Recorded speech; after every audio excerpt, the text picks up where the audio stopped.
pessoal, tudo bem? Meu nome é Geraldo Alencar e como vocês sabem, o nosso canal ele tem como propósito falar um pouco sobre motivação, mas eu resolvi fazer esse vídeo especificamente, já de algum tempo eu tenho vontade de falar sobre isso e meu filho Pedro pediu para gravar um vídeo, ele viu meu vídeo, né? Aliás, viu meu canal e alguns vídeos, achou interessante. E do nada ele disse: papai, eu quero resolver o problema das pessoas, vamos gravar um vídeo. E na hora eu fiquei pensativo e refleti sobre a questão de falar um pouco da minha experiência como pai de uma criança autista. Eu vou dividir esse vídeo em duas partes para ele não ficar tão longo. E eu gostava de falar um pouquinho para vocês sobre Pedro, né, meu filho. Pedro nasceu em março de 2014, né? E aquela época, como toda a chegada de uma criança, é uma grande alegria na vida de qualquer pai, de qualquer mãe. Então nós ficamos muito felizes. E Pedro começou a crescer, como toda criança, normalmente, e cada fase tem suas descobertas, suas alegrias. Mas quando Pedro estava próximo de completar 2 anos de idade, ele ainda não falava. E passado um tempo depois dele completar os 2 anos, acredito eu que naquela época ele já estava com quase 2 anos e meio, algumas pessoas começaram a sinalizar que nós deveríamos procurar algum profissional de fonoaudiologia para saber se havia algum tipo de atraso de linguagem, alguma coisa que dificultasse Pedro de falar.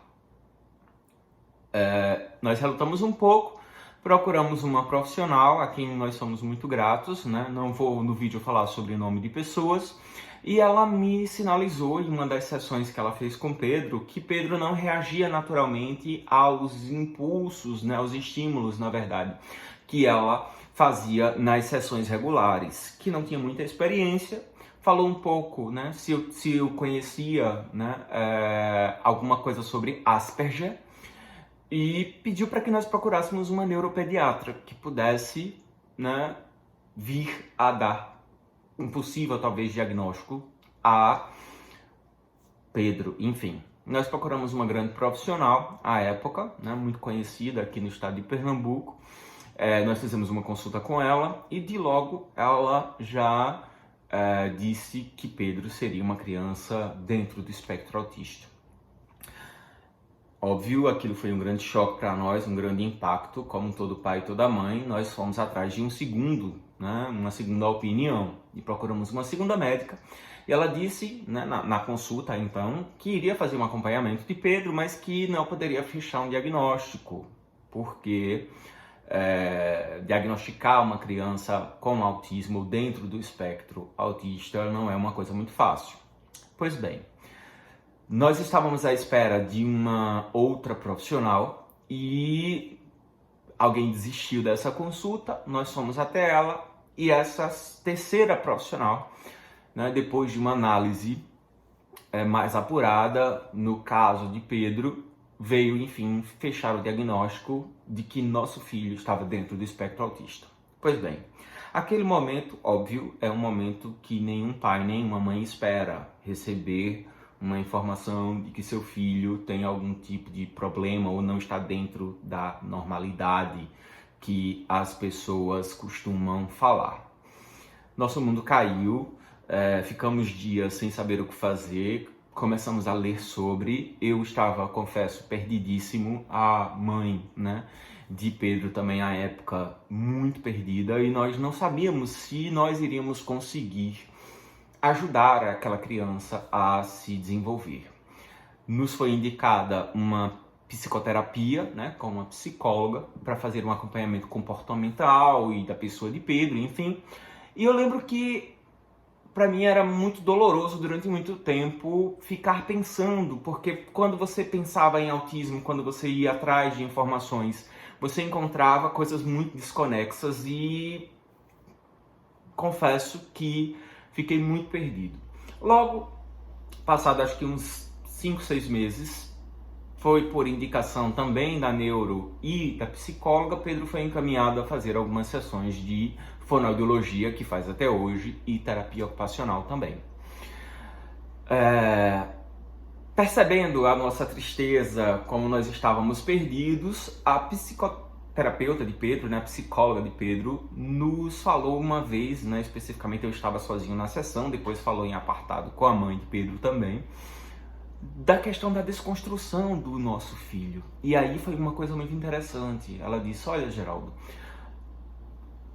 planejado ou não, todo filho traz aos pais uma projeção de futuro, porque todo pai e toda mãe, além dos cuidados cotidianos, deseja um futuro, planeja um futuro, idealiza alguma coisa para essa criança, né? Qual faculdade ele vai fazer, o que ele vai estudar, o que ele vai gostar, enfim, tenta integrar essa criança dentro de um sonho, de um espectro de realidade que eles projetam sobre aquele filho. E é óbvio que, como pais, nós projetávamos Pedro, né, o nosso filho, o que nós queríamos para essa criança. E ela disse: olha, vocês precisam desconstruir Pedro na cabeça de vocês, e vocês precisam desconstruir essa palavra autismo.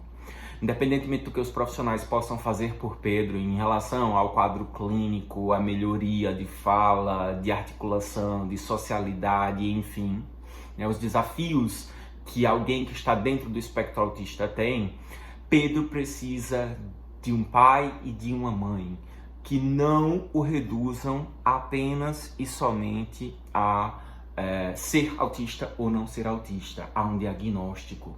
O diagnóstico ele é bom porque ele acaba trazendo, né, a você uma indicação de que caminho seguir, que caminho terapêutico tomar. Mas o diagnóstico, gente, ele não pode, não deve limitar que nós, enquanto pais, vejamos o nosso filho como alguém que não pode, alguém que não vai ser, alguém que não vai conseguir. Isso, confesso, é uma tarefa diária. Muitas vezes, né, as circunstâncias, as aparências, a falta, né, ou a demora, vamos dizer assim, a que Pedro reagisse a algumas terapias, nos fez sentir completamente perdidos, como ainda hoje estamos, confesso. Mas começar a desconstruir aquela criança, começar a amar, começar a entender que, estando ou não dentro do espectro autista, cada pessoa tem uma personalidade, e mais cedo ou mais tarde Pedro iria mostrar essa personalidade, mostrar quem ele é, do que ele é capaz, onde ele quer chegar. E independentemente de eu ou a mãe dele, enquanto pais, querermos proteger, queremos indicar caminhos, queremos fazer coisas para que Pedro, né, melhore, enfim, né, o que nós achamos enquanto pais melhor para os nossos filhos, o melhor para eles é ser amados, é ser respeitados, é serem aceitos por nós, pais. Então, gente, a primeira coisa que eu precisei trabalhar em mim enquanto pai de autista, foi reconhecer que o autismo ele não deve limitar o meu filho a um diagnóstico, a uma doença, que nós sabemos que autismo não é doença, é um traço da personalidade da pessoa, e que pode ser tratado de diversas maneiras, e que nós, enquanto pais, estávamos perdidos como qualquer outro pai, porque não existe fórmula mágica para a criação dos filhos. Nós vamos acertar, nós vamos errar, nós vamos conseguir, muitas vezes vamos não conseguir, mas o importante é que o amor, o cuidado e o respeito, a aceitação dessa criança, ela não se limite a nenhum diagnóstico, nenhum traço de personalidade, nenhuma escolha que esse filho venha a fazer, ou nenhum caminho que esse filho ou filha venha a tomar. Então, se você está passando por essa questão agora de receber um diagnóstico, se você acabou de receber ou já recebeu há algum tempo e ainda não conseguiu trabalhar, uma coisa que foi muito importante para mim foi a questão da procura de um terapeuta, para que eu pudesse trabalhar as minhas frustrações, entender os porquês, né? Por que eu, por que Deus, por que isso aconteceu, por que meu filho é assim. São muitos questionamentos que vêm. Mas o mais importante, gente, foi perceber Pedro quanto meu filho, na simplicidade e o amor que eu tenho enquanto pai de tentar acertar, de tentar fazer o melhor e continuar fazendo. tá? Como eu disse, nós vamos dividir esse vídeo em duas partes. Na próxima parte eu vou falar um pouquinho mais desse primeiro momento, né, desse choque que foi receber esse diagnóstico do espectro autista e os primeiros passos que nós, enquanto pais, tivemos que tomar, tá bom? Muito obrigado a vocês por assistirem esse vídeo. Se vocês gostaram do conteúdo, compartilha. Eu sei que tem muitos pais e muitas mães perdidos ou perdidas nesse processo de descoberta, aceitação e continuar ou começar um caminho que às vezes não é muito fácil, tá? Então curte o vídeo, compartilha, obrigado mais uma vez e até a próxima. Tchau, tchau.